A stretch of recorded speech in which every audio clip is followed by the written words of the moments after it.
We'll now call to order the regular school board meeting for May of 2025. 1.1 roll call. Let the record reflect all board members are present tonight. 1.2 recognition of visitors and guests. Thank you for everyone being here. We have a very large crowd. 1.3 Pledge of Allegiance.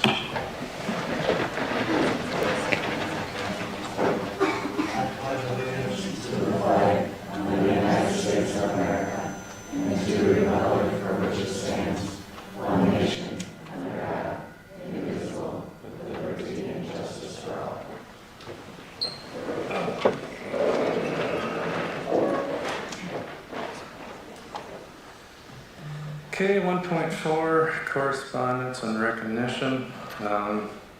Public participation, I haven't had any. Does anyone else know? Let's see, 1.42, recognition of students, staff, and community. And I believe that'd be Matt. Mr. Chairman, congratulations to Giselle Martinez on placing third in the Section 2 AA speech meet that sent her to participate in the state speech tournament. Congratulations to middle school sixth grader Elizabeth Gomez Montrose. She submitted a written work to be considered for the 21st annual SWWC Creative Writing Contest and placed third in the region. Congratulations to our high school culinary challenge participants, Fabio Morales Soto, Kelly Diaz Ravarlo, Sandy Lagos, and Laos Lu, who placed first in the culinary competition and each earned $2,000 scholarships to attend SMSU. Congratulations to Annabelle Kramer, fourth grade student at the intermediate school, who was awarded second in the Regional Elementary Science and Engineering Fair at MSU Bama. Awesome work by Liv Vanderkoy, Madison Sieve, Lauren Allers, and Autumn Lunenberg on earning their state FFA degrees at the state convention. And congratulations to the high school FFA Ag Communications team. Madison Sieve was first in state at the state convention. Also on the team of Liv Vanderkoy, Kennedy Woodbury, and Miranda Woodboom, they've placed first as a team and will compete at the national convention in October. Great job. Our Worthington High School BPA members that participated in the national convention in Tampa enjoyed their experience and learned much. Alondra Leon Flores has quite the list of awards this past year in BPA. These are all her personal awards on the national level. 2025 Chapter Activities Award of Excellence. 2025 BPA Cares Award of Achievement in Community Service. The BPA Cares Award of Achievement in Marketing and Communication. The 2025 Recruiter of the Year, an Ambassador Torch recipient. State Award, she received the 2025 Chapter Activities Award of Excellence, the 2025 Chapter Activities Award of Excellence and Career Award of Achievement, Outstanding Achievement Award in Service Learning Individual, and was the State Recruiter of the Year, Statesman Torch recipient. She was second place Admin Support Research Individual. On regional awards, she was Executive and Diplomat Torch recipient, first place Health Administration Concepts, and first place Administrative Support Research Project. She cleaned house. Congratulations. Also congratulations to Claire Malberg, Ava Schutz, Claire Meyer. They all earned Big South All-Conference honors from the Trojan Girls Golf Team. And this was awesome. District 518 schools were honored with being named with the Best Communities for Music Education designation from the NAMM Foundation. That's the National Association for Music Merchants. And their foundation for its outstanding commitment to music education, the second year that the district's music department has been honored. Congratulations. And congratulations to Scott Burns as being named the Worthington 2025 Teacher of the Year last week. Much deserved, and congratulations to all of our award recipients.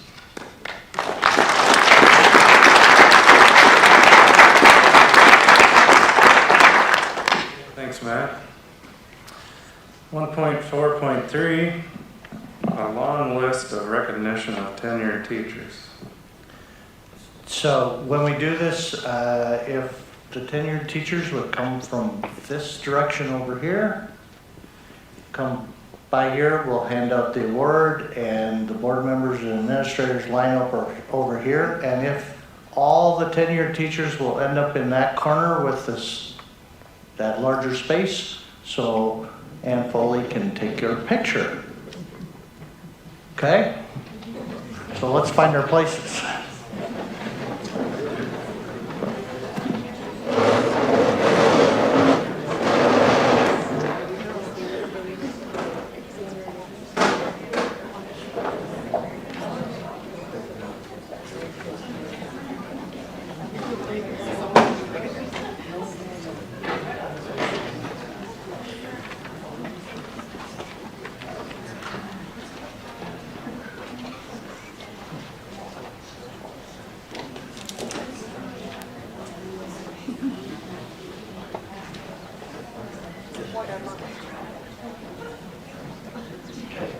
Ready?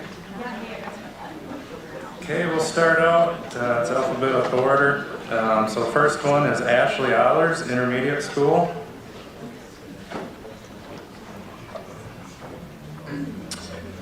Stephen Barber, High School.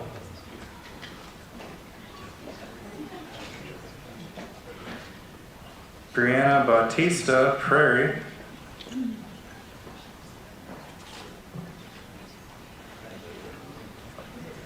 Elizabeth Bertrand, Vibe.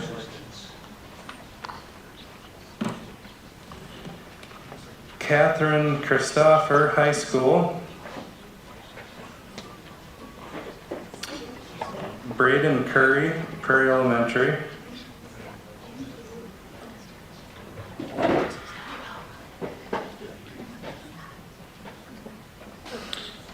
Jessica DeCam, Middle School.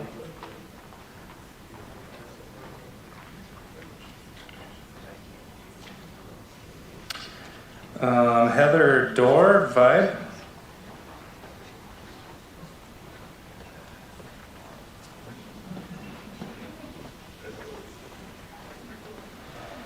Travis Frazee, Intermediate School.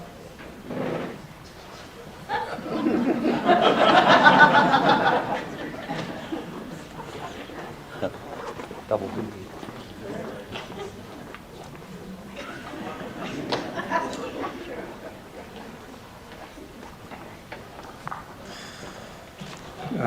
Kaylee Glebe, Vibe.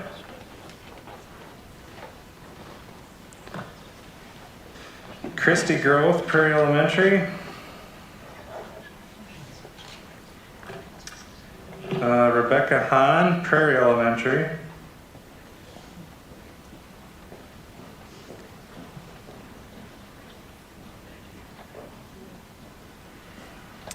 Brittany Hartman, Prairie Elementary.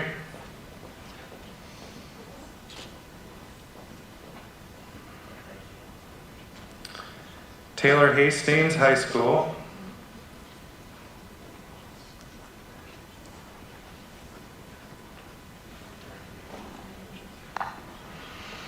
Michaela Hendrickson, High School.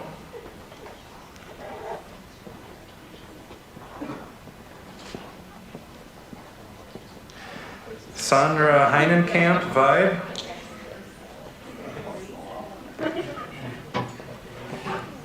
Kyle B. Johnson, High School.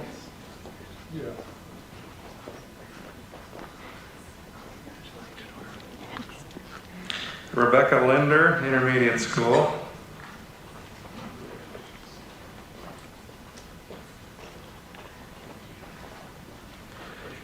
Nicole Lupton, Prairie Elementary.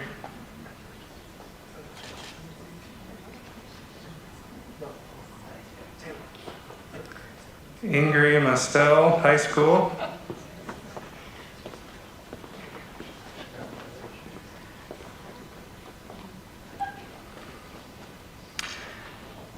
Brendan McLaughlin, Middle School.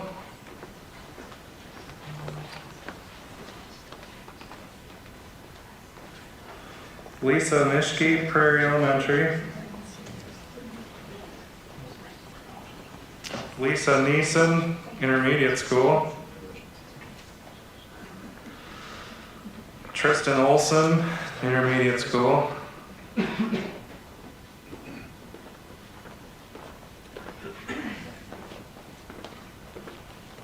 Hannah Peterson, Vibe. Jeannie Preeker, Intermediate School.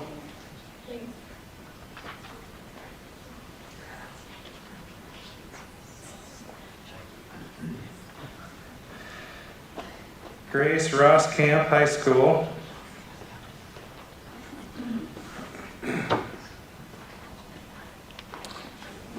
Sandra Sand, Middle School.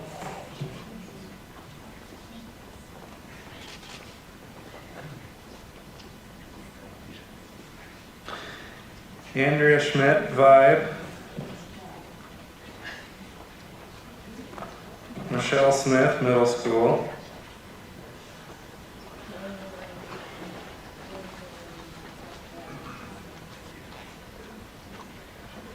Peyton Stauffer, Middle School.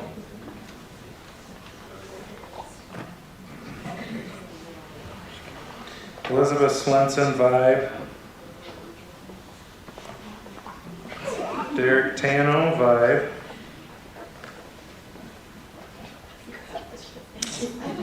Lisa Waldner, Intermediate School.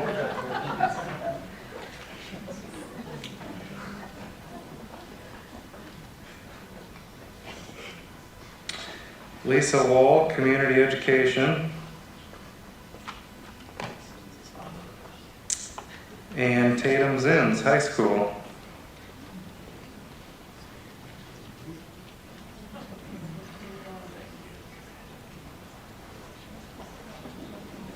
That completes our list.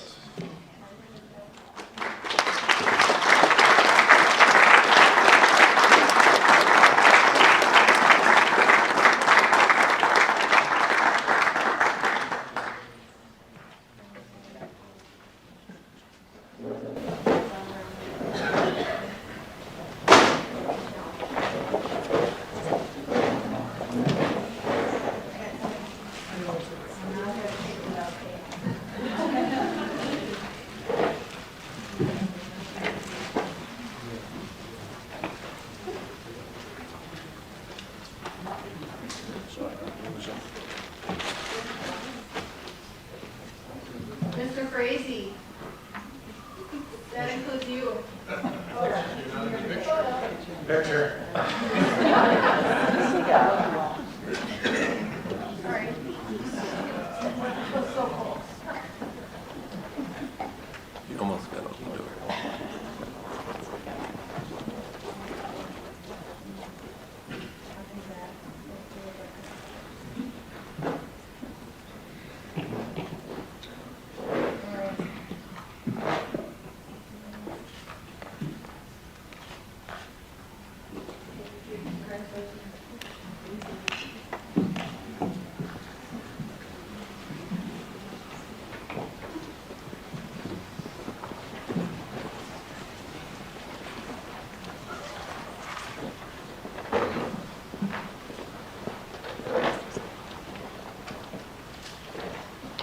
Okay, congratulations to all.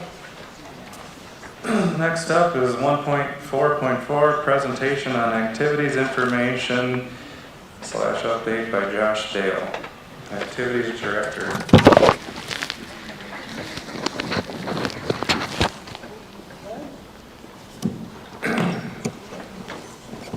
We all good? I was asked to present a update on our athletics and activities. We'll kind of start with the athletic part of things, then we'll get into the fine arts, but Mr. Wibboom took half of those of mine, so we'll touch base on them as well. So our sports seasons this year went relatively smooth. We added a few new schools into our conference, which created some bumps and changes along the way. Anytime you add someone new, things change. things go that way. We added Belle Plaine and TCU to the conference, and we created 2 divisions. We had a large division, which is the larger schools, which is called the Black Division. Then we had the Gold Division, which was the smaller schools in our conference. Anytime you do that, you run into different things. For the larger schools, for us in particular, when you add Belle Plaine and TCU, it adds more mileage to our travels. So that's been one thing that we have to work through, but with our location, we're used to that in traveling for our activities. I'll talk a little bit more about the Big South Conference as we go on here. Our spring sports, as you know, we canceled all our events today, and for the last few weeks we've had a lot of rain and a lot of weather, cold weather, so we've had to cancel and postpone a lot of our events, which puts our sports teams in some tough situations. Last week our baseball team played 7 games. I think our softball team played 8 games in 1 week, and if you're not real deep, it makes it very challenging. So hats off to them to fighting through and just going with what they have. I need to say apologies to our middle school golf team and track team. They lost quite a few events this year. They're canceled. Middle school golf, if an event doesn't go on with the golf course availability, a lot of times we just have to cancel those events. Same thing with middle school track. There are larger events, multiple schools. So when that happens, a lot of times they're just canceled. So those 2 sports in particular probably shortened a little bit this year, and I apologize to them for that. Hopefully we can get them some more events next year. Some of the highlights for our athletics this year, we had a boys cross country runner participate at the state tournament. Once again, our gymnastics team shined, Big South Conference champs, Section 3A champions, and they competed in the State High School League state tournament for the 10th year in a row, so congratulations again to them. They also had 5 individual state participants there as well. We had 1 wrestler that made the state tournament this year, and I'm hopeful that we have some track athletes that make it here in June. They start section play next week. That's along with all our sports seasons. Our middle school's kind of wrapped up. Our varsity sports are entering kind of the end of their seasons when section play happens, and into June they start their state tournaments, and we'll see what happens there. A few weeks ago, the Trojan Booster Club did our annual sports cleanup day, our community cleanup day, where we had about 75 athletes and 12 coaches go around to 18 different homes in our community and kind of give back to our community. They went to those homes and raked their yards, cleaned up their yards, carried stuff to the curb before kind of the community pickup day, and they did some other odd and ends jobs. We had some local businesses that helped with the event. Jessica Noble, State Farm, she provided t-shirts to our athletes and coaches. We had Billions Automotive, who provided a meal at the end of the day for our athletes and coaches. And then we had the Fellowship of Christian Athletes provide goodie bags to our athletes as they were going out to do those jobs. So thank you to those businesses and to our Trojan Booster Club for making that day a success. We did it before the COVID kind of hit, and then we had a couple of years off of there, and the Trojan Booster Club really stepped up to help build that back up, and we continue to do that. I think it's good for our athletes to give back to the community as they're the ones that are supporting us there. So just a little bit about the high school league and probably the biggest change that's coming with the high school league. Last spring, I was asked to be part of a task force. The Minnesota State High School reached out to me to add 9th grade to the Minnesota State High School League. I know most people are like, isn't that already part of the high school league? Yes and no. There's a lot of gray areas there. Back in the day, all high schools were 10 through 12. Now most, besides I think one, is 9 through 12. So that's part of the change in that. Examples of what's the 9th grade team compared to some of our other teams. We'll use 9th grade football. If they're all 9th graders, they could go play 20 games, and that coach could go and coach them all they want. But now being under the high school league, they have to confined with all the rules that the high school league has to offer.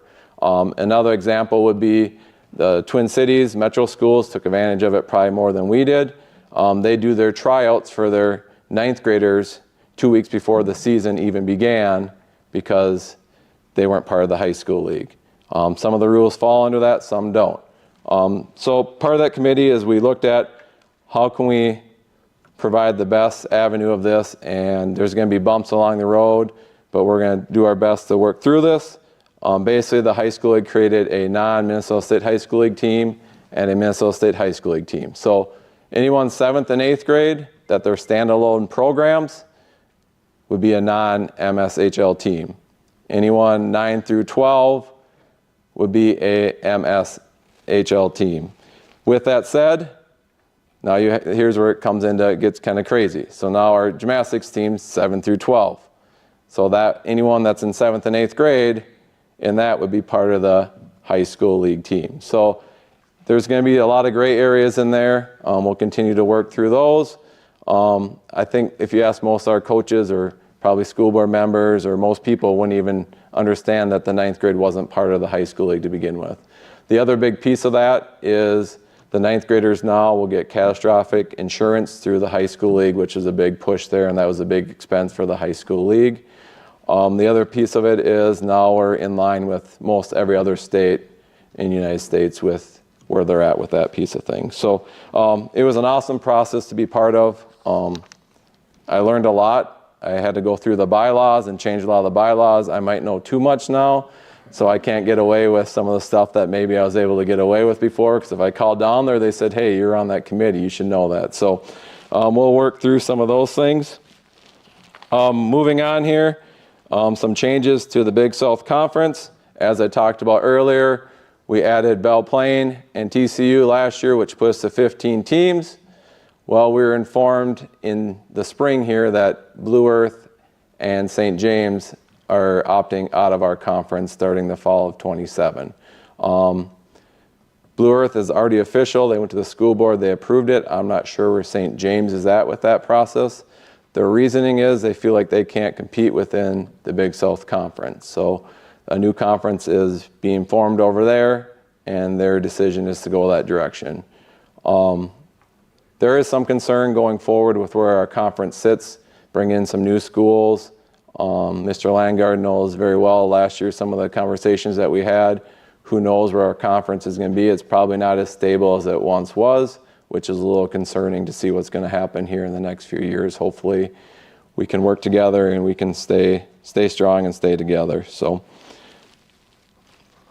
one cool thing that the Big South Conference does is each spring we have what's called a head coaches meeting. So all the head coaches are supposed to go from each school to St. James, and they get together with their other co-coaches or the sports that they're in, and they talk about changes that they might want or some of the good things that are happening within the conference. It's a good way for our coaches to get to meet some of the other coaches that they're competing against, and it's also a way for their voices to be heard that they take back to us, ADs, and then we present that maybe to the executive board of some changes that they might have. One thing that I was happy with was that we had all but one of our head coaches present. A lot of these other schools might have 4 or 5 coaches there total. So it was good to see the commitment from our coaches to be there. A lot of times we had a couple coaches, head coaches that couldn't also be there, but they sent their assistants. So it was good that we had representation from all our sports at that meeting. So that was pretty cool. Moving on to kind of fine arts, music club, some of the highlights. Mr. Widboom took most of them, but we'll go through what I have on here. Last night we wrapped up our spring concerts with the orchestra concert being our last one. They did an awesome job. It was fun to hear them perform. All the concerts this spring were amazing, so it's crazy how talented our music department is here. We talked about the speech individual that went on to the state tournament. One thing that Mr. Widboom didn't bring up was we had 5 students that recently made the all-state choir that they'll go to like a conference this summer and then they'll perform next year. So congratulations to those 5 individuals. Mr. Widboom talked about the district award that we got from our music education programs, and that just shows you how successful we are there. Congratulations to the BPA members that we talked about, the FCCLA, the FFA members that Mr. Widboom touched on. And then kind of my last note here is our marching band kind of kicks off June 2nd, they start their 2-week band camp, and they go for 2 weeks there, and then they end on June 14th. They go to Otana in the morning, and then they drive right back to Fulda, and then they perform in Fulda. So they have 2 parades in that one day. So that'll be a busy week for them. I also know our athletic teams, as soon as the school year's out, they're getting working with their athletes as well. So the school year really never ends for our activity department. That's kind of a quick overview of what I had to share with you. Does the board or anyone have any questions for me on anything?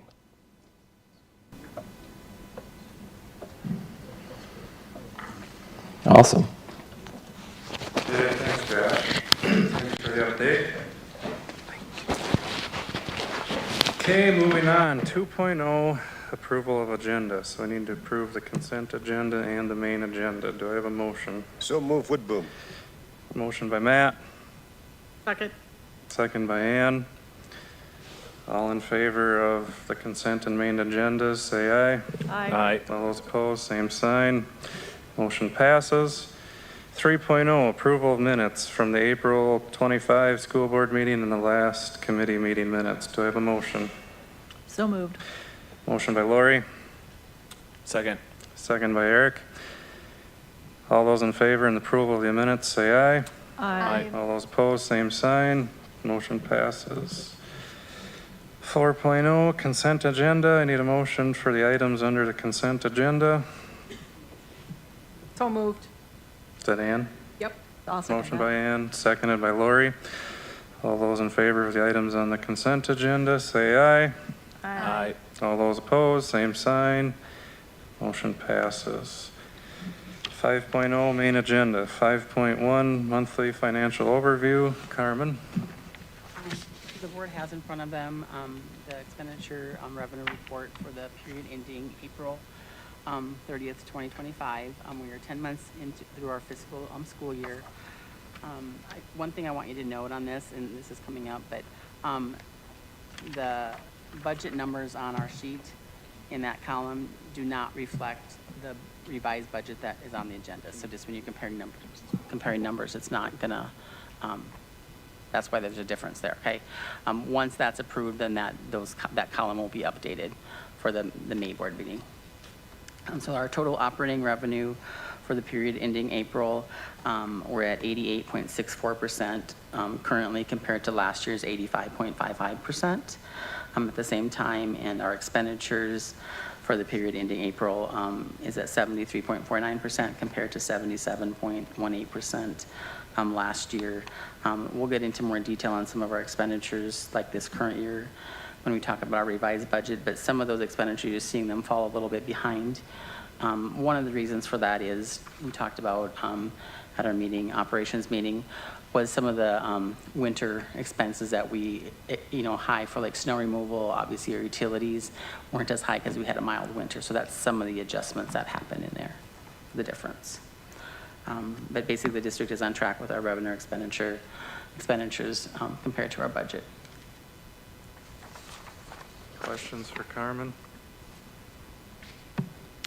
Okay, 5.2, approved tax abatement resolution number 1.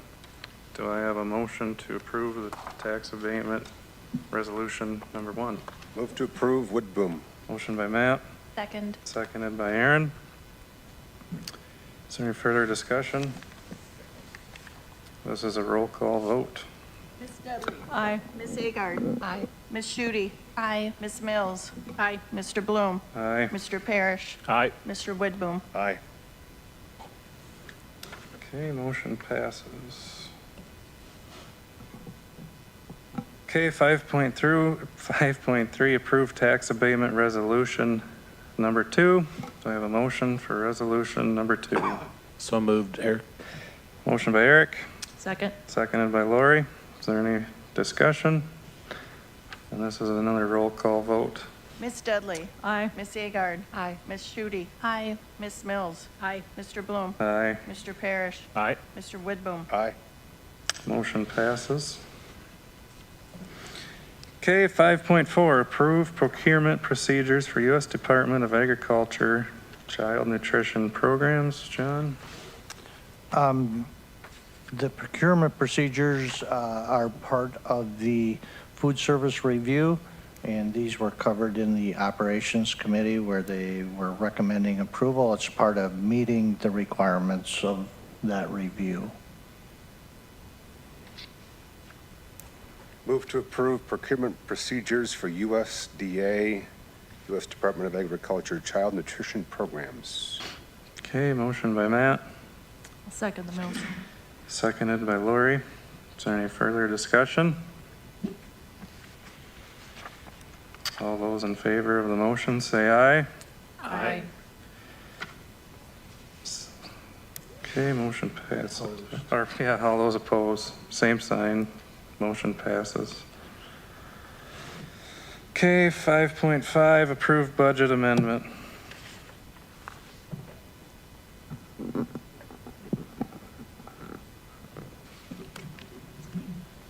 So our budget amendment, budget revision, as it's also referred to, it's a standard part of the school financial management, and is conducted to reflect actual revenue and expenditure data as the school year progresses, adjustments for enrollment changes that affect funding.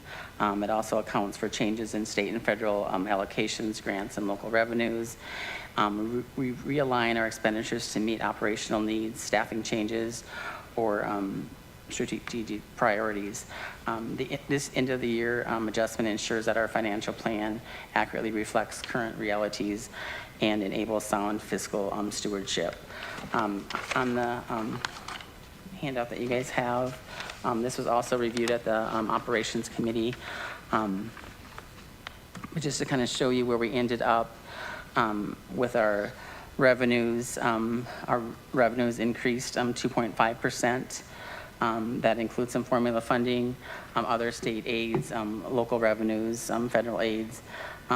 It also shows we had that 2.3 million decrease in ESSER funds from the previous year.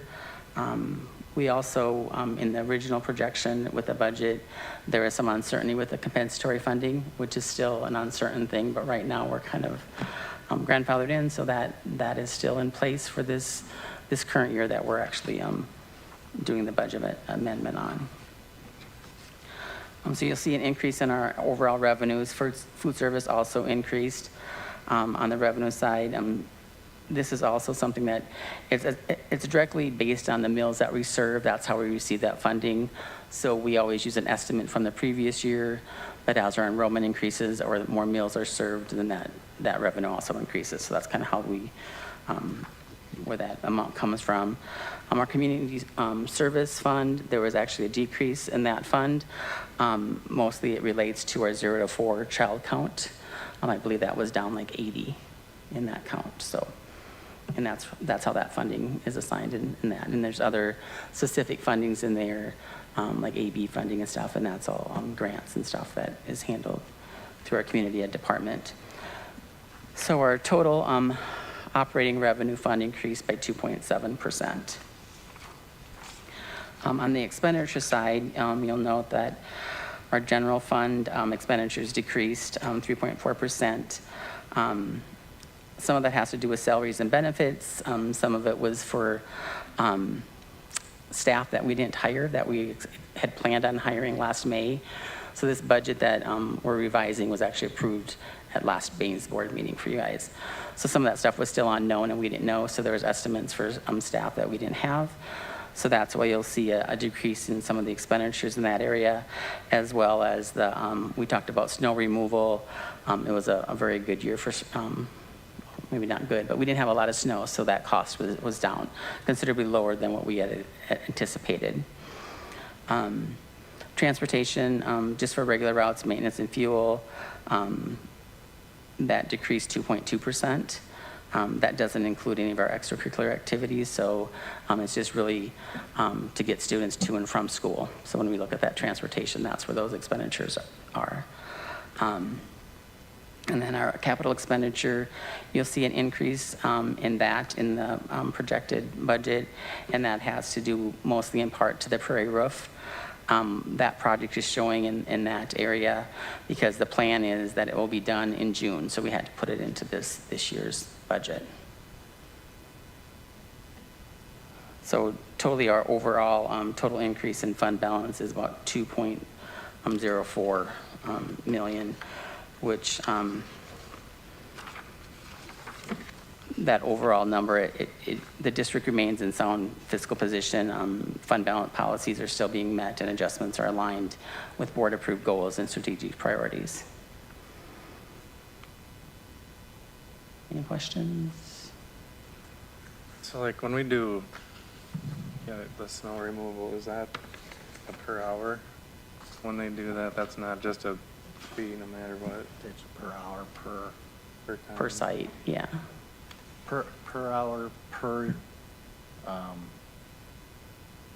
vehicle used to clean snow. So how do we set that, like, each year? Because I would imagine that at some point they gotta have a price increase, and we just kind of agreed to it, what, 2 or 3 years ago with them, and we've never really revisited? That was, if you remember, that was a bid process of which we had the bids for the rates at that time.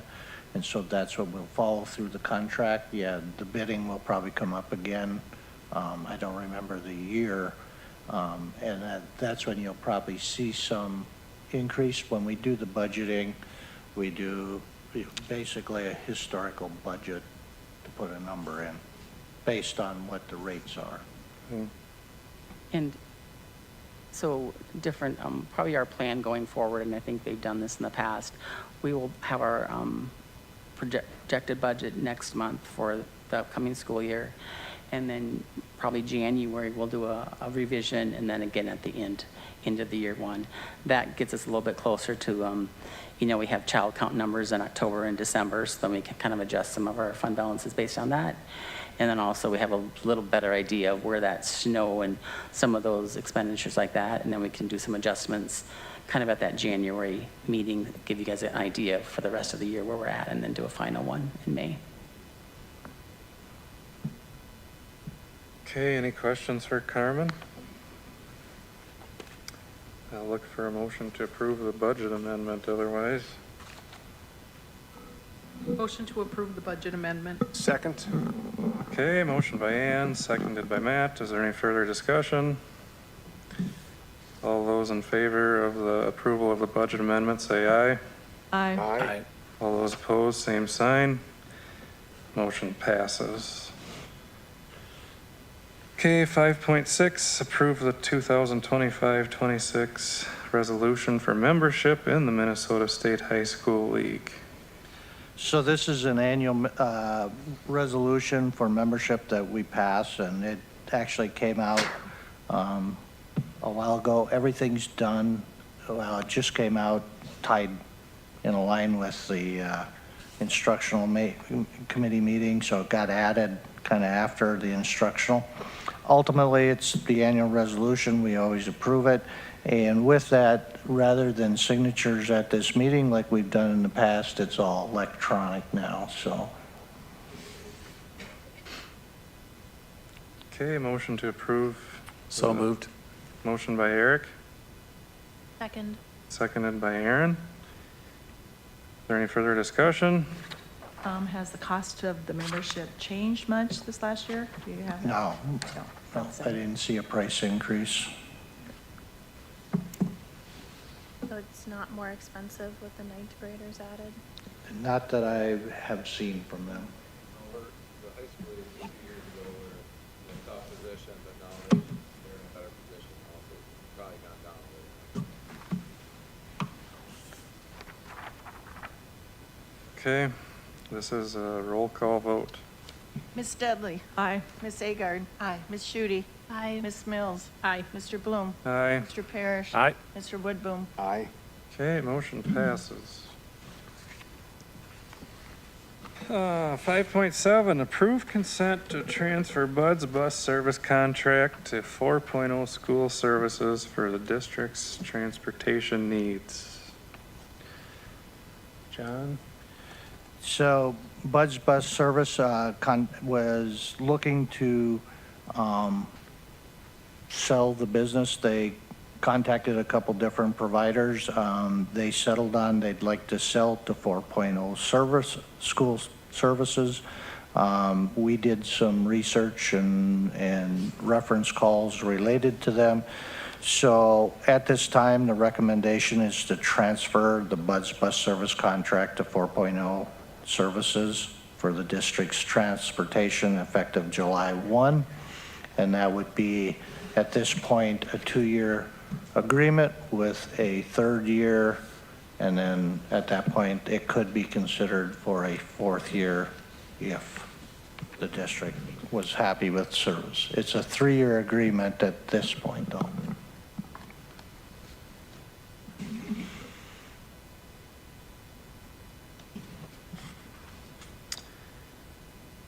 So was there, I've had this question. A lot of the small school districts have Palmer and have wondered, is there just no interest on their end? Is there no interest in us in rebidding it so they could? So they'll have all these school districts, or is that not a thing to do, or thoughts on that? They actually did meet with Palmer, had a conversation, and based on their feeling, they weren't interested in selling to Palmer. This was operations? Pardon me? This was operations? This was at the operations committee, which I wasn't there. Mr. Noble and Ms. Johnson were there. Yeah, the operation committee had a chance to meet some of the team from Foro the other day. And then we had a prior meeting with them that involved Buds Bus as well before the operations committee. Mr. Chairman, some of their team is here as well, if we wanted to hear anything from them. They give a very good presentation at our committee meeting. Yeah. You guys want to hear anything from them, or you guys?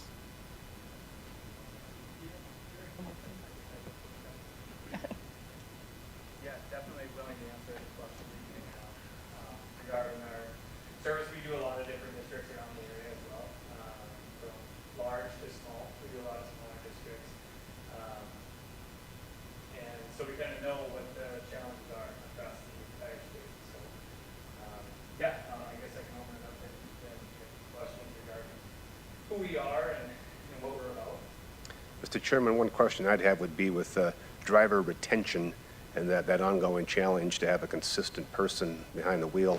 Do you have any particular things you work on to achieve that? Yeah, we do a number of different things. You know, in terms of the retention here with this contract in Buds, we do not intend, we will not change anything that's going on with the drivers currently. In terms of driver recruitment and driver retention, we do several different things. We have our recruiters that we have on staff that travel across the state of Minnesota to help all of our different locations and their managers, because every place is a snowflake, right? They all have different challenges in terms of trying to recruit people, and then once you get them, retention is a huge piece of it, right? So we really look at specific locations, the geographic location, the demographics in that area, and we've had a really, really good success rate with driver retention. We've gone into some districts and communities that are hurting just with that, right? District-owned things, and really able to kind of turn it around. A big piece of our culture with the 4.0 family is just that, is being family, and we're concerned about the people first, we're concerned about the students first, and not the end result. So, well, we're concerned about the end result, getting the students to and from school, but really that's really focused, we focus our entire culture around that, around people first, and that's been a really big success for us. Does that help answer that question a little bit? And follow up on that, do you do much movement of drivers if you have extras or others in other parts of your coverage area that will come to Worthington to cover shifts, and these drivers might not know the shift, and how do you handle that welcome to the new route idea? Yeah, so we do a lot of that, right? We have a lot of different locations that are close. Some are 15 minutes apart, 30, 45 minutes. If there is a need, whether it's, you know, we have all ages of drivers, sometimes drivers get sick, or we have, you name it, right? We have a lot of those scenarios. And yes, so then we will just do a shift. We'll be able to backfill different districts with drivers and be able to get them accustomed. A lot of times what we'll do in closer neighboring communities is we will try to get some of those drivers used to some of those routes, right? There might be 3 routes that are easier to learn, and then within that location, we can hop people around just to make sure that people are comfortable with what they're driving, they're trained in what they're driving, so we don't just boom, put a driver in that spot. We always make sure that the seat is filled with somebody that's comfortable with where they are and their surroundings, and then hopefully really that they can get comfortable with all of the drivers so that we can kind of move them around from place to place. So where are you guys out of and how long have you been in business? Been in business for 30 years, almost 31. We're based out of St. Peter, Minnesota. Mike Hennick started the company back in Lester Prairie, Minnesota, which we were actually just with Lester Prairie last night rather. 30 years ago. And Mike has been in business for 40 years. He would have loved to be here tonight, but he's under some strict doctor's orders. He had a procedure done, so he wasn't able to be here. Our primary, like I said, we're out of St. Peter. That said, we have people and staff across the entire state that we've purposely structured and put people in the right places so that we have a lot of resources available for anything that may come about. You know, I think like your AD was saying, you know, the spring sports has been just a jam thing for every district around, and now we have these instances where we have this influx of need for trips, whether it's for coach buses or not, which Buds is still doing, but we're able to rally all the troops and get all of these teams where they need to go, which is kind of fun. For us, well, fun may not be the right word, but it's a challenge that we willingly accept and are able to accommodate for a lot of our districts. So some of the same office personnel that's already in there at the bus shed be staying there? Yes, yep, they all are, yep. Yeah, so you guys will not see any change. The only change that they're gonna see is their check, you know, the name on the check. Nobody, we really dedicate ourselves, nobody would ever go backwards in any kind of a transition. We want to retain every single driver and make it better for them if we at all can, for sure. Any other questions, anybody? Okay, thanks. Yeah, thank you guys. Okay, do we have a motion to approve the transfer from Buds to 4.0? So moved. Motion by Lori, Second. second by Aaron. Is there any further discussion? All those in favor of the motion, say aye. Aye. All those opposed, same sign. Motion passes. Okay, 5.8, discussion, approve addressing the west side, the softball fields and possible middle school field project. So this is a discussion or action item. This was operations, I believe. And we got details in front of us. Yes, so I asked Lisa to blow up the sheet that was sent out to you with the financial or costing information so you could actually read it. So that's the one large page. And along with that, the other large page is what the city brought me today in regards to at least an example of potential layout. The very top sheet is what I'll call 1 baseball field and 3 softball fields, and that would be on the 80 acres parcel. So the baseball field would be the baseball field directly, it would be directly west of the existing baseball field. The other 2 pages are a softball field on the west side, and the home base is, that's edge is south. Just so you know, parking lots to the north, there is a directional on the top, and then a diagram of what potentially 2 fields would look like. Likewise, emailed out a couple other examples, and please remember, these are examples. They the final drawing that would be bid upon will probably look different because there's planning that needs to go in that, conversation that needs to go in that, and likewise, the same for the estimates on the numbers. On the west side, for example, for softball, the city has expressed willingness to collaborate on a restroom concessions storage piece of the puzzle. And if you look at the number for that pricing on this sheet, the city's estimated somewhere between 400,000 to 500,000. On this estimation sheet, it was 460,000. Likewise, in my conversation with Mr. Robinson today, if you looked on the example that they had provided, there's a parking lot. Parking lots need to be hard surfaced. And he did express that the city may be willing to participate at some level as far as that parking lot on that site, if that's what moves forward.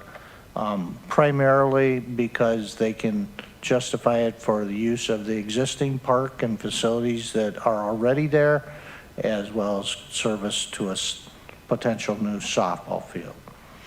So with the prices, there was a difference related to the first one I sent out to you and then the one that Lisa sent out to you, and that was lighting.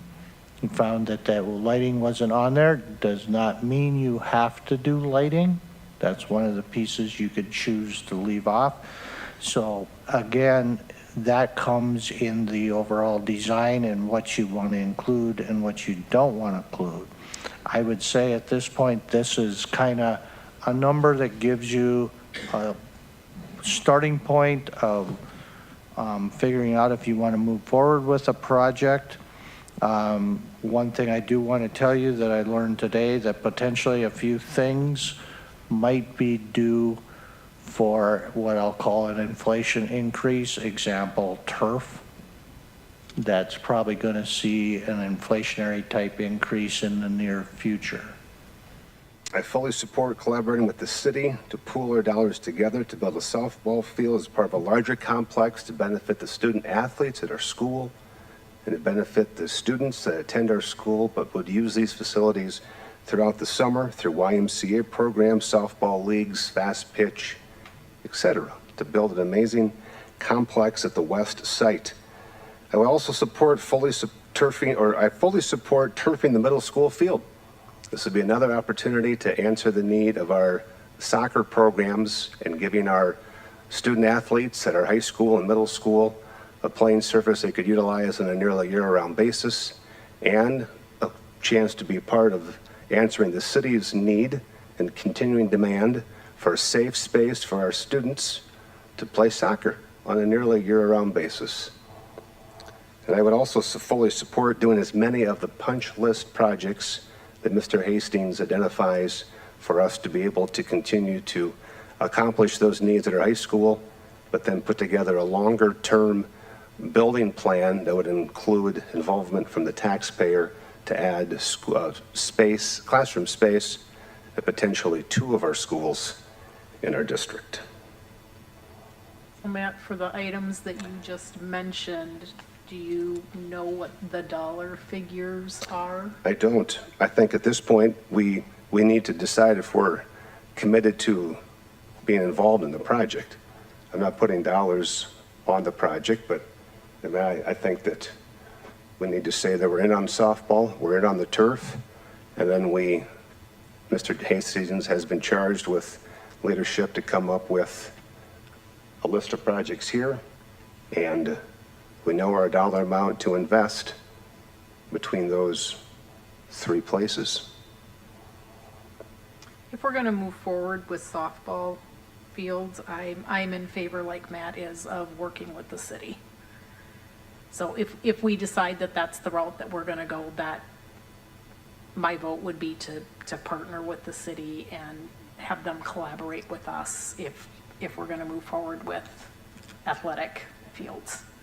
Not in favor of turf at this point at the middle school. But I also agree with Aaron, like there's high school things, so we need to make a decision and we keep kicking the can down the road because we are not making a decision about, are we investing in some athletic facilities? Or are we investing in some high school items? Or are we splitting dollars, if we can, between different projects? For me, the priority is putting money into the classrooms. So I would like to see more discussion and some discussion towards action items on this high school list to see what we can accomplish in the short term before we tie up more money into the athletics. The athletics are important, but learning and in the classroom is also very important. This $13.5 million number would be $18.5 million if we didn't count the $5 million pledged to the ice arena. So that's already done, but that's also a consideration for where we have already committed money. I'll ask you guys about the ice arena. This is a thought of mine. So the city committed $5 million, right, John? Correct. With a sunset date of December 31 of 2025. We have a main motion and an amended motion, and that amended motion, that read that we put a sunset date of 5 years. That would come due, what was it, Josh, February 20th? 29. If you guys are worried about that, you could consider rescinding that amended motion to match the city's sunset date, and that gives you till the end of the year for them to see if they can do this, and if not, January 1, we can reevaluate where things are headed with that, or if we want to remove the motion of the $5 million. Mr. Chairman, I wouldn't agree with that at all. I think that we have to stick to our guns of committing our $5 million with the date that we put on that. I don't see what is done by changing our date. The city chose to not take action for a couple of years and then decided to give this organization months to raise $8 million, as much as $10 million. I do not favor us doing anything with our motion or doing anything with it, but give them more money. Well, I disagree with giving them more money because I feel the city should have did that. When they're city-owned And that was an entities- emotional comment, Mr. Bloom, at the end of Well, that it's a sentence. city-owned entity. I think we've done our part, and now we're Yes, sitting I here with agree. a lot of stuff in front of us. I agree with that. So that's where I'm at. It's a consideration. If there's enough support for that, you can do that. I'm not saying we have to, but it's a thought. You don't have to do it tonight. But I know there's been a lot of concern from some of you on that commitment. Well, I personally want to keep the commitment of the 5 million for the ice arena until it all plays out. You know, I don't want to push more for 8 months that they have to make this decision. Find out what it's going to be in December or whenever the 8 months are from now. I think it was December. And then decide or look back at what that 5 million is going to do. We need to have hockey for our kids in this district. And so I would just leave that alone. I'm back with Matt and Ann. I'd like to see something done with the West Elementary site, so we have the opportunity right now to collaborate with the city with those bathrooms. That's going to move forward with the city. I think we could collaborate with it. I'm not sure how much money that's going to take, if it's one field or 2 fields or what that's going to be. And then I'd like more information, Aaron, on these high school priorities. I haven't seen the individual list, and I'd like to get some dollars attached to what those individual projects would be. So we'd have some idea of what that looks like. And then my third, I'd go back to turfing the middle school field. Mr. Chairman, one other comment on the softball structuring. We got to be forward thinking on this. We have to be willing to look beyond the immediate situation we're in. We obviously are tight on dollars now, but let's build this complex so when the day comes, another field can be placed there. Let's look at making this a complex. Maybe today isn't the day to build 2 fields on this site, let's not put a parking lot where another field could potentially go. Let's look beyond now, and let's look at how we can make this a really awesome place when other entities are able to be at the table and can bring dollars to it. Let's not handcuff our place today just because it's what we can afford now. You're thinking the one softball field and collaborating with the city on what they're willing to do? Sure, right, but let's be at the same table. I think I pounded this until I'm purple about having other entities involved in this and what they see, how this fits into their plans too. And the one schematic we have has a parking lot where you could potentially put another field, and that isn't gonna work in the future, so. Well, nothing forward tonight, just keep the discussion open, and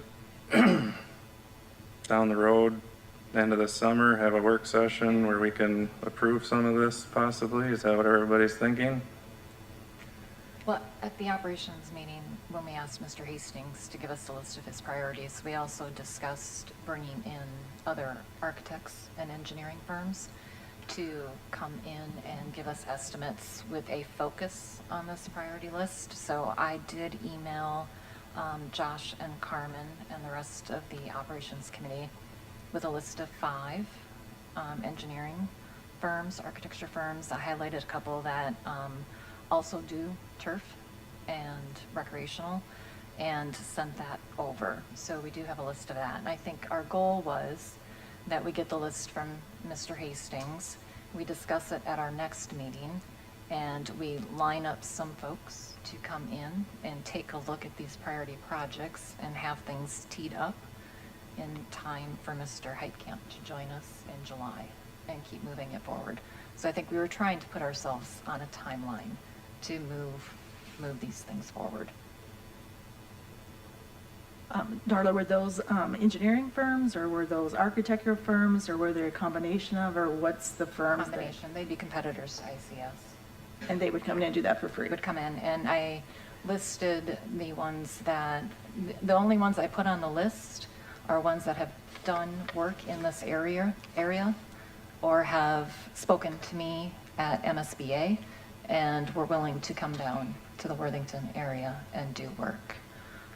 Some of them were involved with the Volda referendum, Wyndham, Blue Earth. One did a cafeteria remodel or kitchen remodel in Edgerton.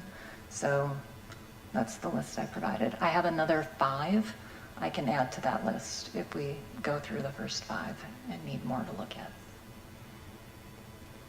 Let's hope not.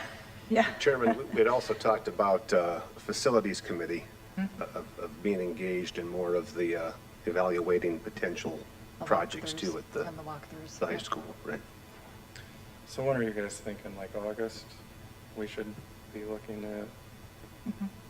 Well, I think the city wants to move forward with the bathroom Oh. project. So I think that too, if we want to collaborate with that west site, we need to So let we're the not city making know. any decisions Right. until we know more about the high school. That's what I'm asking. Like, are we doing nothing with the athletic facilities until we know more about the high school? Because if we're gonna wait for the high school, how soon do you wanna But the- push Joel into this? Well, I think the high school, if those are priorities, I don't know what they are, but we have to be very specific about what those priorities are so it can be bid. I don't know, that in itself is going to take some time. I mean, I don't know what the priorities are, so. I can read them for you. The first priority on the list is a security-controlled entrance, structure, or personnel. The second is renovation of the kitchen. Leave the cafeteria as it is. The third is renovation of the north wing, windows, doors, etc. Fourth is additional classrooms, 8 to 10. 5 is a humidity system for the orchestra room. 6 is a tech department move to a central location and a repurpose of that space. And 7 is reconfiguration of a science wing to CTE if we have added the classrooms. And I'll forward this to you all right now. My first question on that list would be, we need to prioritize that list because we can't, in my opinion, that's more than the money we have. That's more than 13.5. This That's, is their That is priority. prioritized. that This is their the priority. So we doing 1, we do 2, we do 5, we do 7. Then we need to go to the voters because we don't have enough. I mean, we have to What was our last referendum? 24? 28 or 9, it was use of fund balance, and then it was 14.3 request to taxpayers. I think we ended up at about a total, we reduced it, I think, a couple $1 million. Okay, so yeah. Well, you guys are gonna visit about the priority list next month, right? Operations, that was committee tasked, okay. John, in your experience, to go to, let's say we choose the 5 companies that Darla's mentioning, so we already have ICS information and we do these other 5. How long is that gonna take to get them involved, to get them out here to walk through, to get all that information back? Just a ballpark idea. If we have a priority list, sorry, gentlemen, if we have a priority list identified, so everybody is talking apples to apples, and again, a lot of those things, if they're laid out correctly, it'll take them a month to probably put something together. It depends, some move faster than others. You're talking at least a couple months before you see an estimate. And again, remember, it's a rough drawing that you've already seen, just like what you've looked at tonight, and it's an estimate just like what you see of the numbers. And some will estimate a little higher and some will estimate a little lower, potentially trying to get the work. Right, so we're And that looking, and that leads me to the question, what's wrong with ICS? I've never gotten a straight answer. Mr. Chairman, in all due respect, it is common practice at the college to have a minimum of 2 RFPs on any project to be able to make a decision about how much you're spending. And I'd like to address the other comment that was made about we're kicking the can. We're kicking the can down the road here because we have zero concept of how much any of this is going to cost. None of us are going to go buy a car and for an unknown dollar amount. And so we need to have numbers in front of us to be able to make a decision about how much money we're spending and if we can even afford it. And we keep having these hypothetical conversations about dollars we don't know about, and it just is irresponsible. I'm sorry, it is. And so I would like, for me personally, the high school is a priority with the increased enrollment that's coming on, the food services situation, and now that might evolve in the future. Those things need to be addressed. That is a need that we need to deal with. I understand that there's a need at this turf at the middle school, and that I understand that building relationships with the city with these softball fields is important, but those are extras. Those are nices. We have a problem here that we need to address, and we don't know how to address it because we don't know how much it is going to be. And okay, I get your argument there, but I'll go back to what Matt says with the softball complex, and Josh is here. Josh, am I wrong? There wasn't too many years ago, we were pretty close to maybe not even having a softball team based off numbers. Was it a struggle? It's a struggle now. We're moving up 8th graders to help out with the JV team. We're working on providing, I think, some structure at the youth level will change some of this. Sorry.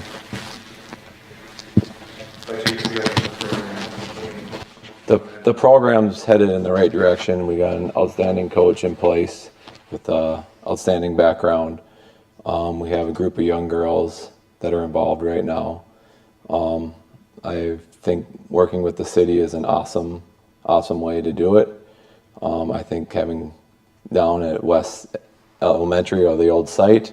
I think that'd be a great place for a central location. It adds to the park down there. You close the road there, it just adds to the, not only from the school standpoint, but from a community standpoint. We're able to bring in softball tournaments to town here, and that goes back to baseball as well. I mean, we're lacking baseball fields. We have 40 kids playing on one field. Midwest isn't our field. We don't always get that. I've said this for 10 years. Right now, we've done a good job with a lot of our activities. We're dealing with the hockey situation, but the other situation that we haven't dealt with is our softball and baseball. All the other stuff has been upgraded, and we're heading in the right direction in those other areas, but we're lacking at that area. And with the city willing to help us out and move together with it, I think it's a good time to do this. And I don't think there's a reason why we can't reach out to Minnesota West either. And if we have a turf field in there, they might utilize it too. So there's another player, I don't know where they're at with that. I'm just throwing that out there. So So you feel we're still short a baseball field or two as well? absolutely, yep. And before you move forward on, I mean, we need one baseball field, but obviously our two so-called middle school fields, if anyone's been out there, they're falling apart. Before you do anything with those, you got to replace those fields before you do that, once we don't have a place for those youth kids to play. Those fields are used daily in the summer. So could we get more certain numbers on a softball field and fixing up the middle school fields? Would everybody be okay with that venture to start going forward, or? The middle school baseball fields? Yeah, I mean, they're wet, so I need to figure out the drainage in that region. Yeah, I don't know if you can fix where they're at right now. That's just my thought. I almost feel like you have to move them off that site unless you're bringing dirt. I just drove by there today and there's a lot of water and one light. I'm kind of nervous about a light falling over out there. It's pretty bent over. I mean, that in itself probably just needs to be taken out there before it hurts somebody. Is the size of the fields at the middle school with the softball field be the same from a play perspective? What do you mean? Can we use the softball field for youth baseball and specifically for the middle school kids? They use those right now for middle school softball and baseball. So it's essentially a slow pitch softball field with all acre line field, and we can adjust the bases. So if we were to do a softball complex, that would alleviate our no. That would help with the softball thing, but then you got to have the discussion. Are we going to bus kids over, middle school kids over? So I want to circle back to Eric's comment about the kitchen and the secure entrance, and ICS has given us a bid, have they not, or a quote or an estimate for just the secure entrance in the kitchen? Not just a separate. Not just those separate, it was the secure entrance with the addition for the offices, creating cafeteria, addressing the kitchen, and that was an estimate that was given a while back. It was portion of a chain reaction of moves. Correct. So I was just, so I think the answer to my question is no, we don't know from ICS if we just look at a secure entrance and just the kitchen without the cafeteria. Do we have any idea? I don't have that. Okay. From them, we do have the north wing Yes. issues in a separate bid, but we don't have just the kitchen, just the secure entrance. And I mean, I love the idea of partnering with the city and building the softball fields. I love the location. I love all of that. But I would like to see how far down this high school list we could get before deciding how many recreational fields we invest in. If we, I don't want to make a trade-off with a secured entrance here at the high school and a softball field and middle school turf. I don't want to make that trade-off. So I want to be able to see all of it. So then my question to you guys on high school is, you've got 7 priority items? At what point do all 7 of them need to be completed and how soon? And I think that's the discussion with Tony. So how far do you guys want to push off all these fields if we're going to prioritize the whole high school thing over the next 3 to 4 years? But just based on the priority list, Mr. Chairman, the comment was made about the desire for the education standpoint, and based on the list, only 1 or 2 of them actually directly are towards classrooms, and the rest are cafeteria and entrance and windows and doors and that kind of thing, which do have importance, but not directly with education per se. But I got to think that we're able to achieve a lot of those. And that was my diatribe. Part of my points was, I think we can tackle these ones that we need to do right now. The cafeteria and the security. I mean, kitchen specifically. But to me, I feel that we're able to find a way to make that happen and address our athletic needs. You know, this district has done an amazing job at the facilities that have been built over the years. Really has. I mean, you can travel throughout our conference and throughout the state, and very few places have the classrooms and the facilities that we have to educate our kids in. We have not put a lot of energy into our extracurricular places. Trojan Field was the last, and it was the first in a long, long time. And that was many years in the coming. So look at the amount of energy that's put into buildings has been there. And I think that it is time to still put some of these other facilities on the priority list.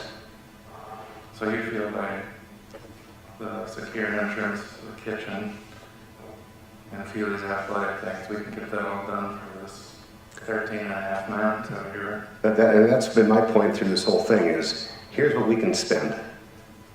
Figure out, it's maybe not going to be as glamorous as we want it to be, but that's what we can afford to put into it right now. And that's the way I look at it.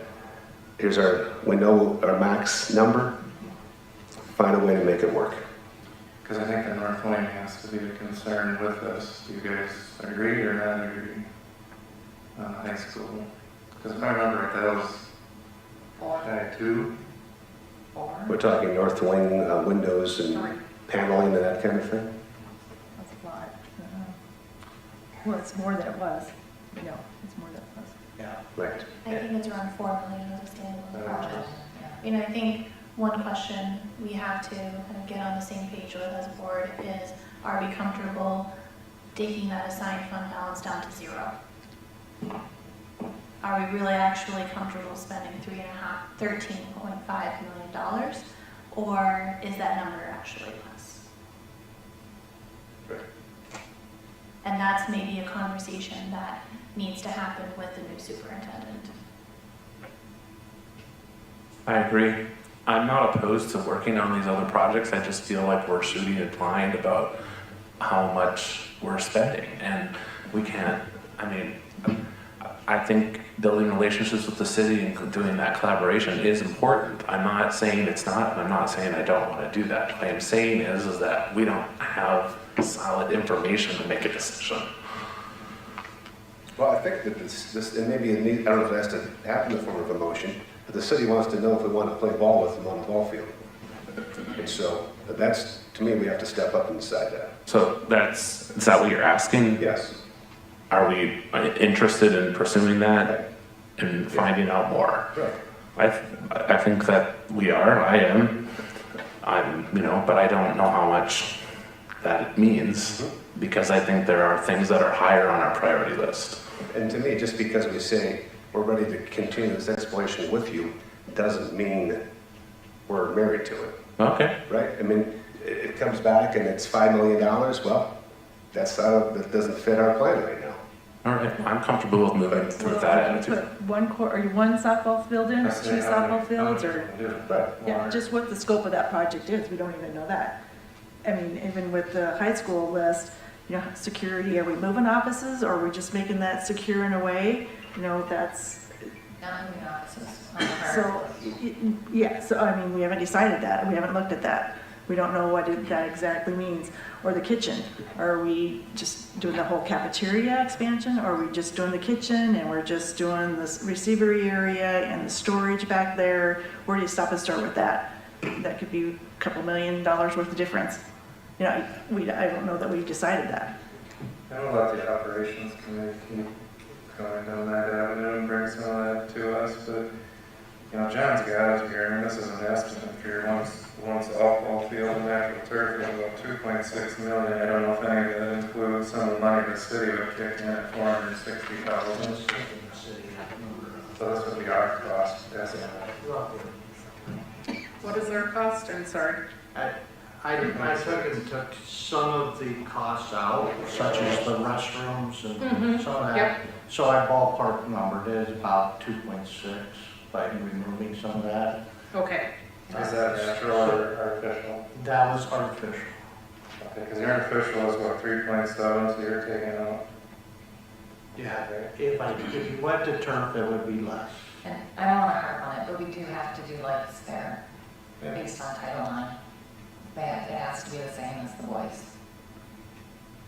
So I pulled a few things out, but again, doesn't matter what company you use, what you do, until you're very specific of what that looks like, you can't get good estimates. You're going to have this kind of number. I don't care who does it for you. It can be an architect, it can be the owner's reps, and you gotta remember, ICS is an owner's rep, where, example, Wold was our architect. And I'm gonna even go as far as saying, the leadership you will have in place has not necessarily experienced the building project scheme. You will need an owner's rep to represent the district, in my view. And that's just, in my view, going to save you money and the whole process of leading everybody through it. It's plus Mr. Heitkamp and Mrs. Johnson and Mr. Noble aren't going to have time to necessarily babysit a project, whatever the project is. So, again, all these projects, these are good estimates that are put together. If it's not quite right, I can have them redo that and do one, if you're one field and it's strictly in it, you're gonna collaborate with the city, you're gonna do one field, and it's, if you wanna know turf versus artificial turf, we can do that.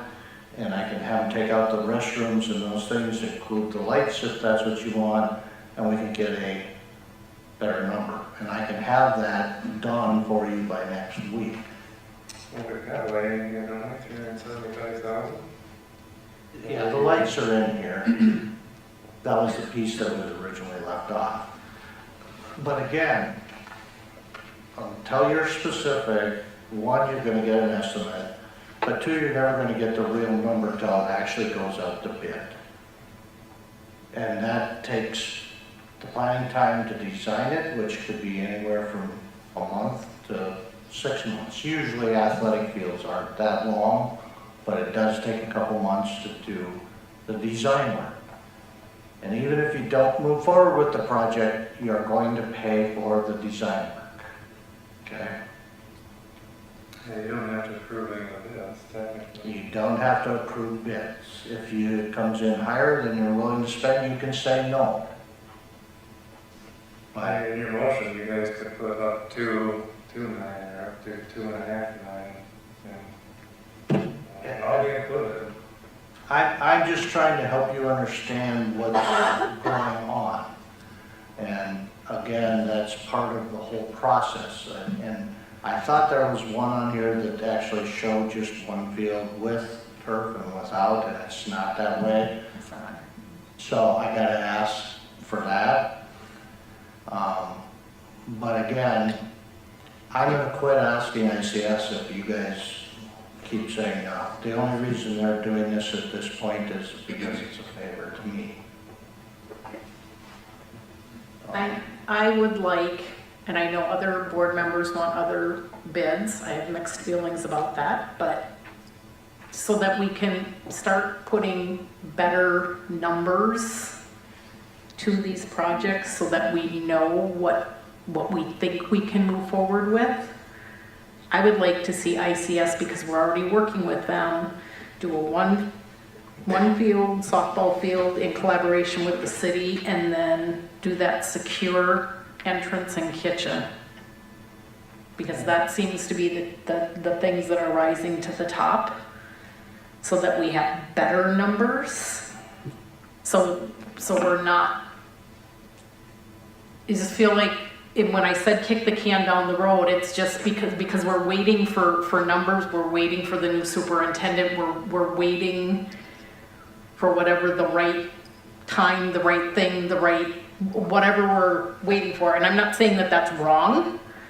I'm just saying so that we have better information, that would be my suggestion, simply because softball fields have risen sort of to the top in collaboration with the city, and the priority of 1 and 2, the secure entrance and the kitchen. What about the north wing? Well, I think the north wing is a priority, but That's from a different fund. it can be from a different fund. That is absolutely true. Yeah, you I mean, can do- long-term facilities maintenance. You can do that on LTFM bond, and I've had a conversation with Mr. Heitkamp about that. I would tell you that would be an overall area that you wanna, particularly with the timing where it's at now, you'd wanna have a conversation with Mr. Heitkamp about that, and potentially, because I'm gonna tell you, I'm a little nervous of committing half of the annual funds to pay bonds without that understanding of the financial side of it. Because you're now talking, your annual LTFM expenditures will be 600,000 to 700,000 versus 1.2 to 3 million. And annually. And that will then start to limit what you're going to do on roofs, as an example. So that's why I haven't been pushing the North Wing to utilize LTFM bonds. Because there still are roof needs that need to be addressed, primarily Prairie. I would put it a part of your package, and then if you want to fund it a different way, whatever, but I would like to know what it's going to cost at this point, so it's a part of your discussion. I don't know how you guys feel, but you can let us. If we're getting bids for the kitchen and security, I think we should also get bids for the north wing. And I'd like to throw in the gym ceiling as well. We're gonna grab some bids. Not to add to the list, but. So that, and one softball field in collaboration with the city of Arlington, correct?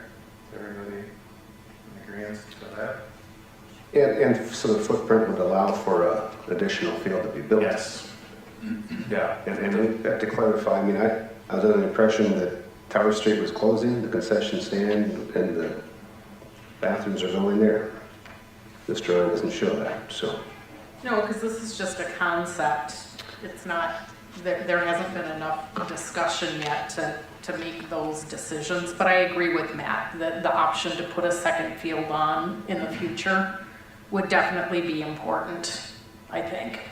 And there's the option to close a short portion of the street, not maybe, or do something with it. There's additional green space farther to the east that could help make it a larger complex. There's all kinds of things we can do outside the box, but we have to put stuff in the right place now so that block can fall when we're ready for it to. Was Tower Street, the street on the east side of that? That's on the west side. That's on the. That's right between the former West Building and Centennial Ballpark. Okay. And that's when we thought they were going to consider closing. They would. That was some of the discussions we had with Mr. Robinson and city staff, was the potential of that closing. You know, and then you take the restroom and these other things and move them there, then it changes the whole layout of the footprint, and it changes the cost.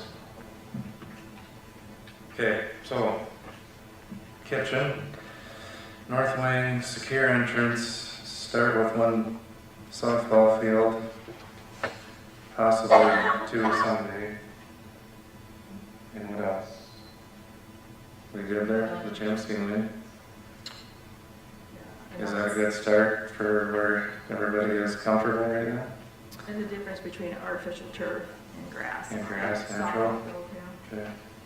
Everyone should walk through the IT department at the high school. Yeah. I don't know why that isn't higher on this list.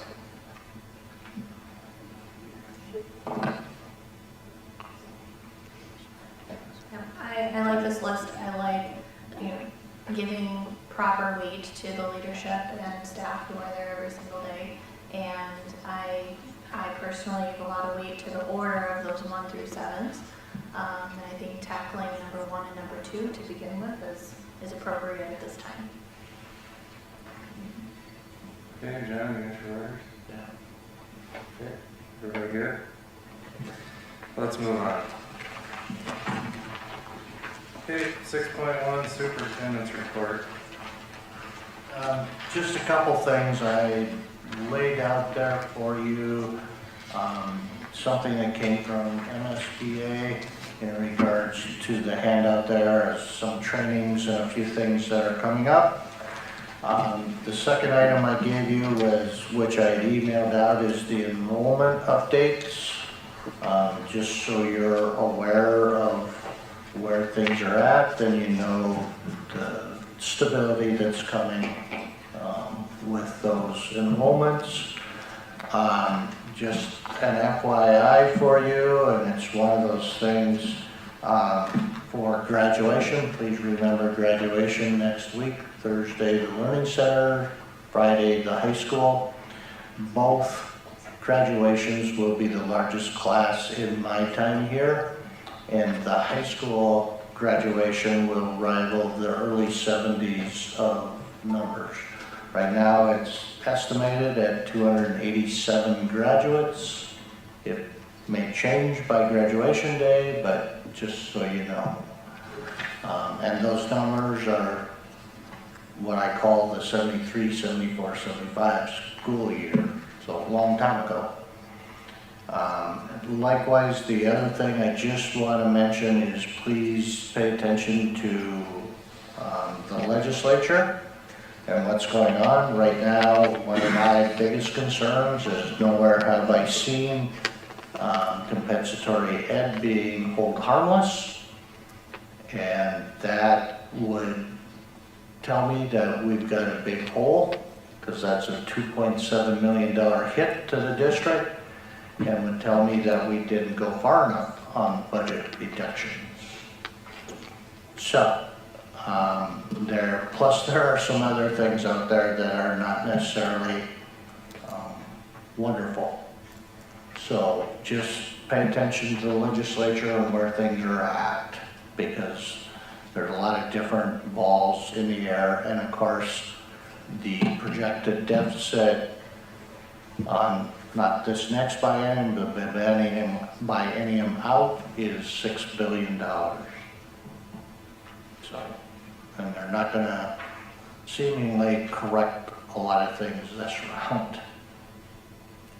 So FYI for you, that's what's up.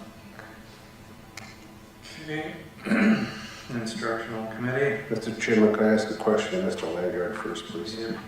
Update on the watershed's attempt to improve water quality on the city's schools property.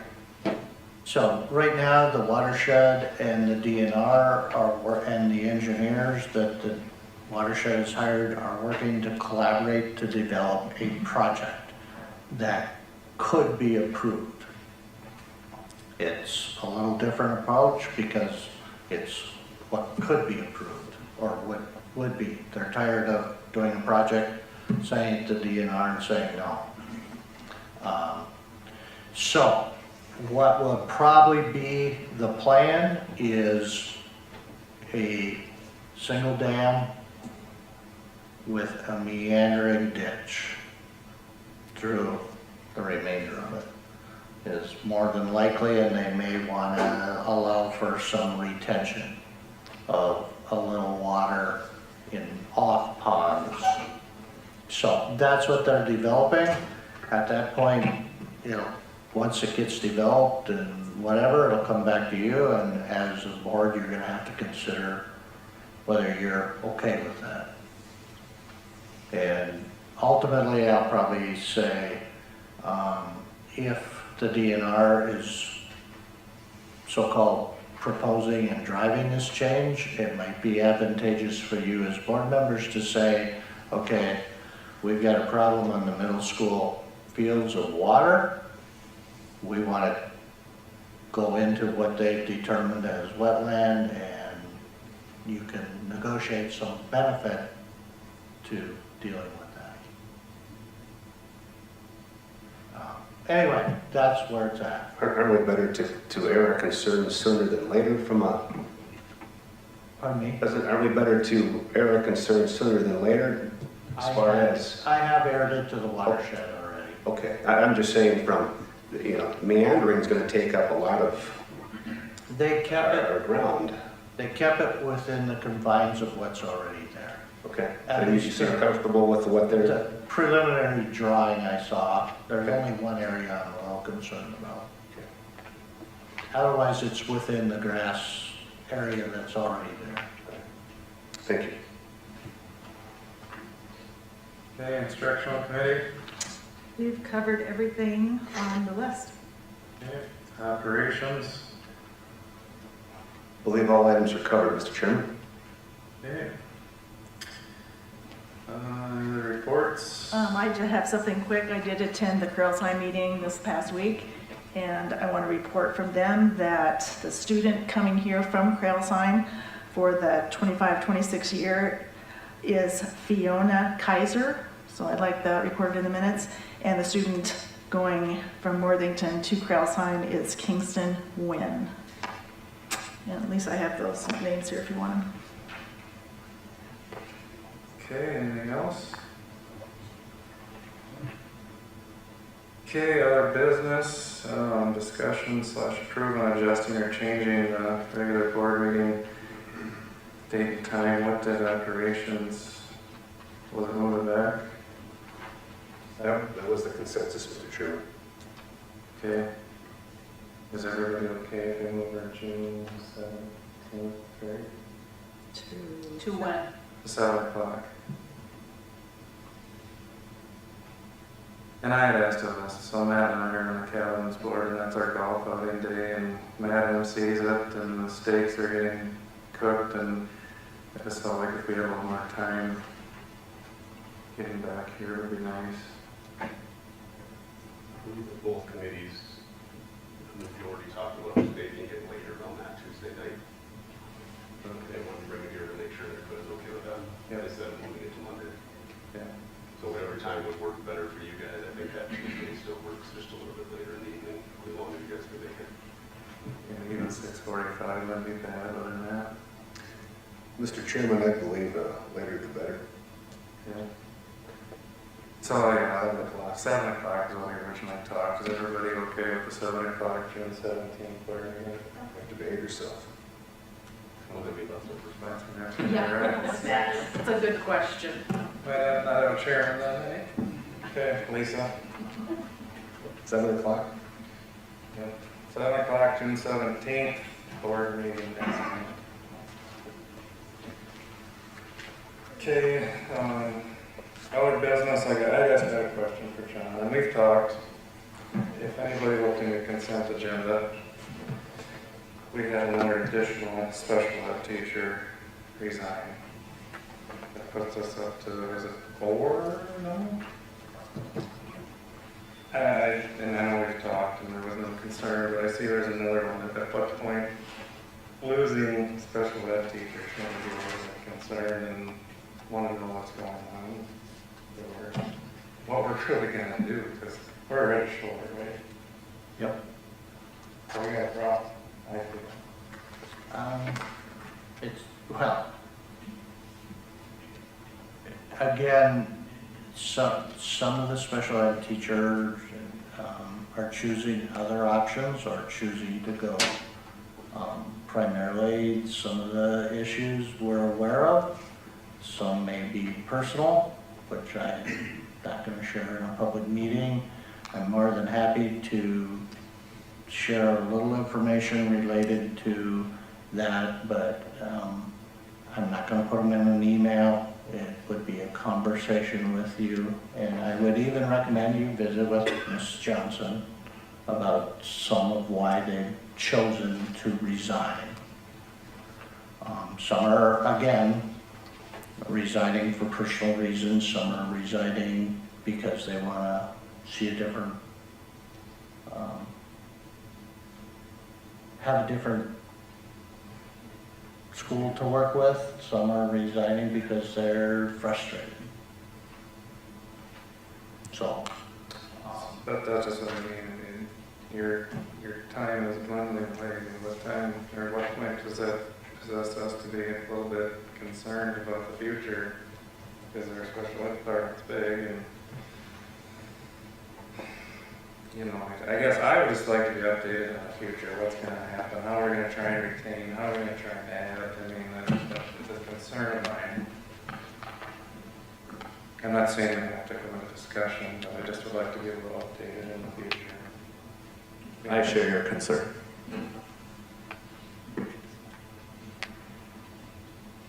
So with that, future business, I guess maybe we don't have to worry about scheduling a work session. Yeah, obviously we'll do that this summer. I guess I don't see anything else, so meeting is adjourned.